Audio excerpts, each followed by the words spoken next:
New World Aeternum is known for having lots and lots and lots and lots of different types of builds you can choose from. What's great about this game is that you're not locked into a certain class or build. You can pick up and choose any weapon at any time and make a build any way you like it. However, it can be a little bit overwhelming at times, and there are some tips and tricks on what's helpful to know in regards to putting together the perfect build. Now, just to help you guys that might be a little bit new to the world of New World, I'm going to go ahead and showcase what I believe are the top 5 most common builds you're going to be coming across throughout your adventures in New World Aeternum. And I'm going to be explaining why these work together and just the background information on what really makes a build a good build or not. So, without further ado, let's go ahead and jump into this first one that I'd like to highlight. The first build I want to call out is the typical melee Bruiser build. Now, regardless if you're at level 1 or max level at 65, chances are you are going to be coming across players utilizing this build.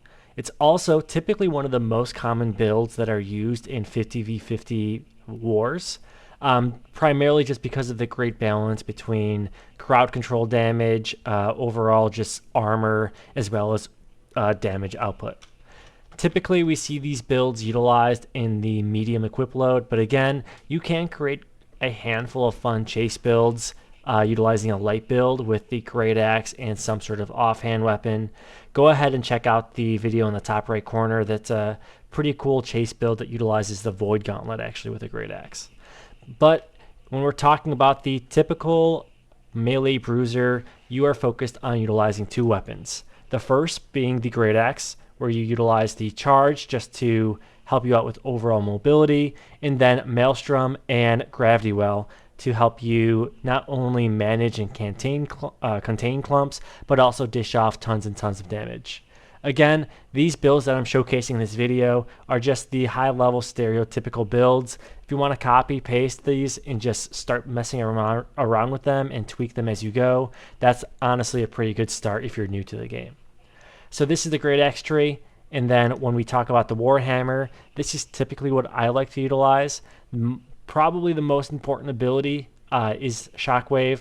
It allows you to stagger and stun multiple enemies at once, as well as cause weaken, which honestly will help you and your entire team out quite a bit, just because you're going to be debuffing all the enemies hit with it.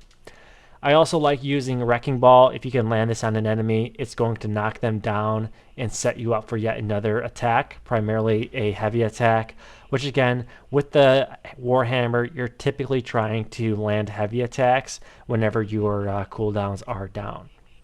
And last but not least, I also like using the Armor Breaker ability. It's pretty crazy, honestly, how much this ability can deal. Plus, you can inflict rend, reducing their armor by up to 30%, which once again helps you and your entire team push those enemies down to 0 health.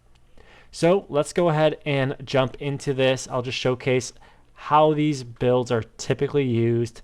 I group these guys up with Gravity Well. I use Maelstrom to finish them off. And if I ever find myself in a sticky situation, I can use Charge to get out of it. One of the things I like also using is that after I throw a typical Grav Well, I like to drop Shockwave, get them stunned, maybe I can knock down an enemy, get behind them, and finish the job. Again, the Warhammer is great for dishing off heavy attacks, and hey, these are PvE creatures here. Of course, when you play against other players, they're going to be a little bit smarter, I would think and hope. So the gameplay will be quite a bit different, but if you utilize these abilities for each of these weapons, you'll find yourself getting the perfect cookie cutter build for melee bruisers. So that covers this one. Let's go ahead and jump into the next one. Next up, for some of the most common builds you'll see, is the typical mage that utilizes the fire staff and the ice gauntlet. Now what I'll do is I'll go ahead and showcase once again the primary abilities I use for this build. We've got the Pillar of Fire, the Fireball, and of course the Burnout. Typically what I try to do is try to ensure that I have as many stacks of Smolder on the enemy as possible, as there's a range of just different passives that constantly build and work together to deal as much damage as possible to the enemy I'm focusing on. Again, these abilities actually have AoE impacts too, so you can utilize this build to take out large clumps as well. Plus, you've got Burnout, which is a quick mobility move to help you get out of sticky situations, which definitely comes in handy in both PvE and PvP content. When it comes to the Ice Gauntlet, you're really using this weapon to try to control and maintain your enemy or even enemies in certain situations. What you really want to utilize is the Ice Storm to slow enemies down while also dishing off some decent damage, and also potentially setting you up for the Ice Spikes ability to dish off some pretty good burst damage, or set you up to swap over to your Fire Staff and dish off even more damage. You also have the Wind Chill ability, which allows you to push around your enemy a little bit if you're somewhat tanky and not super squishy, where you can really just kind of control the environment quite a bit more. So what I'll do now is show you how I actually use these abilities day to day with this build throughout New World Aeternum. And again, one of the biggest perks of utilizing these mage builds is the fact that you can actually attack from a decent distance. As you can see, if you actually utilize the attribute mix to ensure you have 350 intelligence, you can dish off tons and tons of damage across light attacks, heavy attacks, and even some of your abilities. I'm going to go ahead and showcase some of these Ice Gauntlet abilities too, which honestly are super cool. Here's the Ice Storm, as I mentioned before. Ice Spike just dishes off so much damage, and just like the Fire Staff, you do have some good range here to dish off some good damage. This is typically what the pushback looks like as well with this one ability. And again, drop the Ice Storm, swap over, and just finish the job with your Fire Staff. And again, this is a little bit different than melee specific weapons, because instead of just stamina, you have to focus on both stamina and your mana. And sometimes it can be tricky, but for the most part, once you get your build down and the right item set up, you really won't have to worry that much about mana consumption. Again, you're focused on making sure you always have that extra dodge in case you need it, and also being able to utilize this burnout ability to get you out of sticky situations. With that being said, I do highly recommend that regardless of what your build is, make sure that you utilize Hardy on your ring.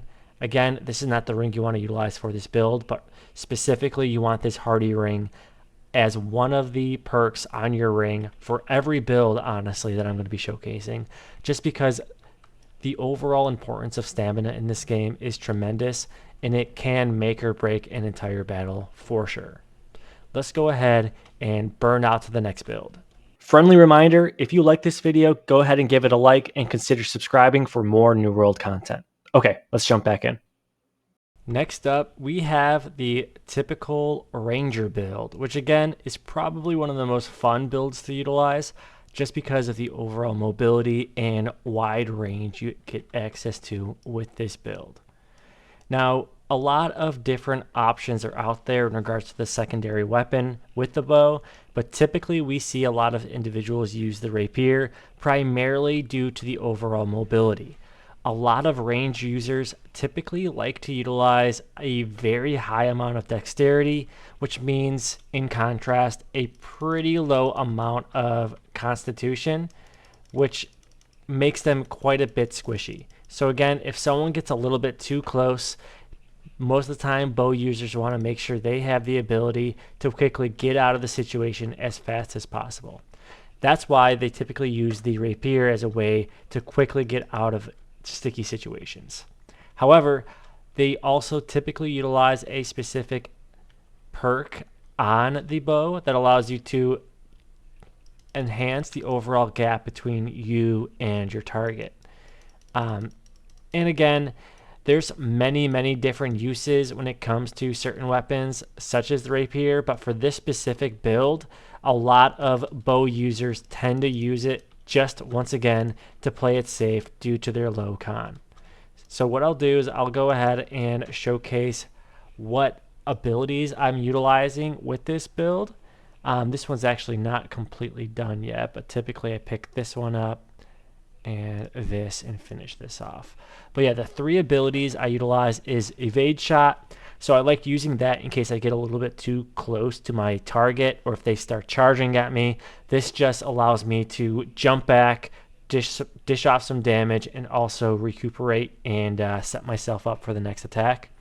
I also like using Penetrating Shot if I am starting off the battle. I typically tend to utilize this as the first attack in my combo.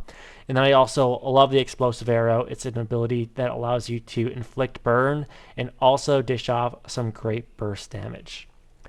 Now when we talk about the Rapier, let's go ahead and pull that up. Again, I've got Flourish and Finish in here just to kind of push enemies back and just keep that gap as far away as possible when utilizing this build.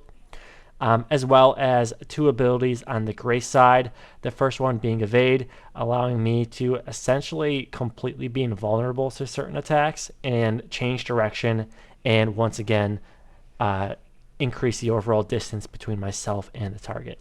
And then of course we've got this ability that allows me to just separate myself from the situation whenever needed. In case you haven't noticed, this has been a bit of a common thread across all 3 of these builds so far.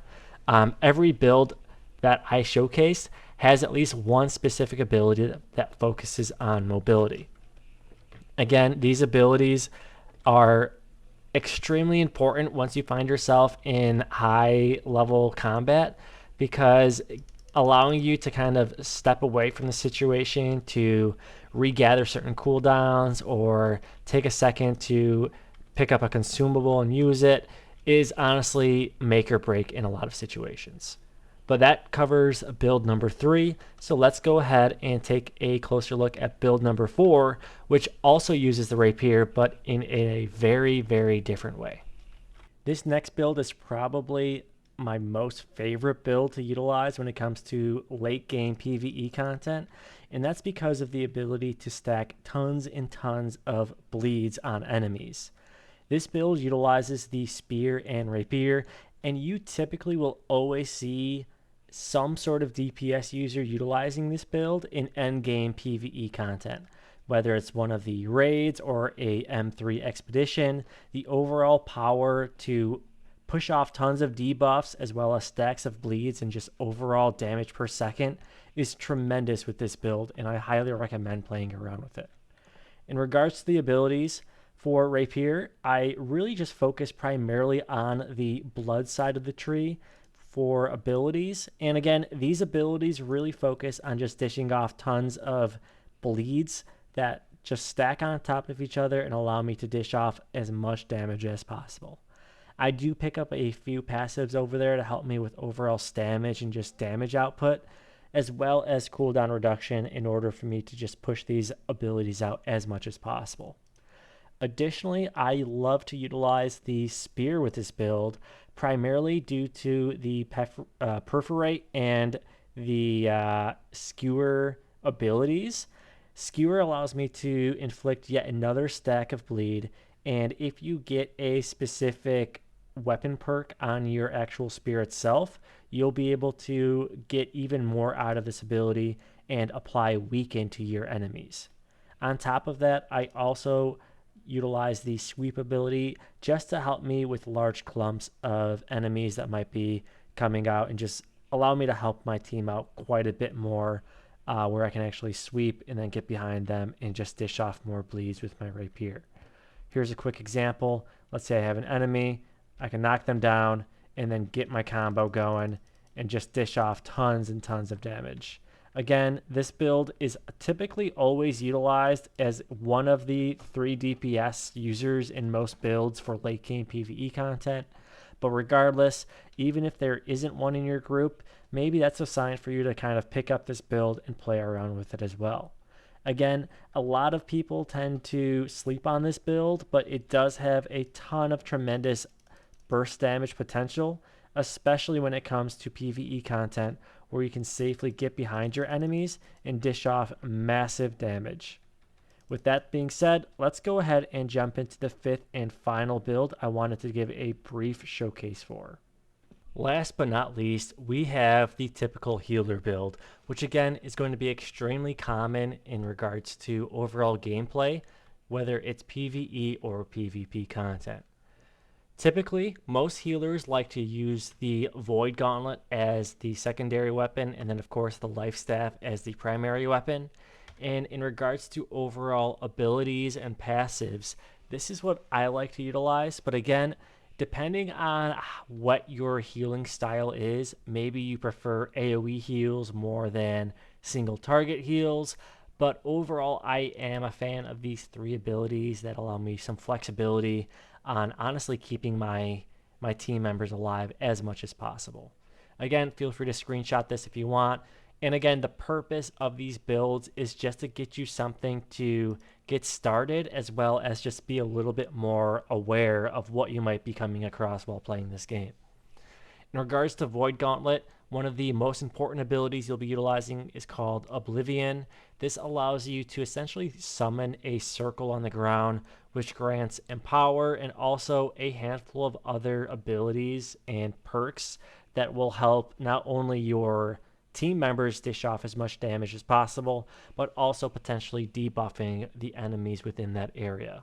You also have Orb of Decay, which is a ranged attack that allows you to still dish off some damage from a distance and help your team members out. And then Petrifying Scream, which is a essentially get out of jail for free card because it allows you to root and stun your enemy in place, allowing you to take a step back and just stay a little bit safer.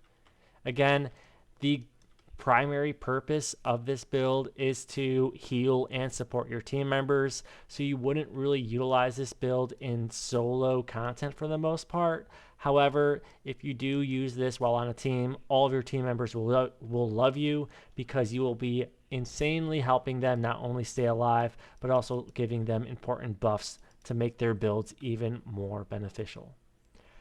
And that covers it. I hope you guys enjoyed this video. Again, these builds are just really skeletons to kind of showcase what you will be encountering on a day-by-day basis in this game.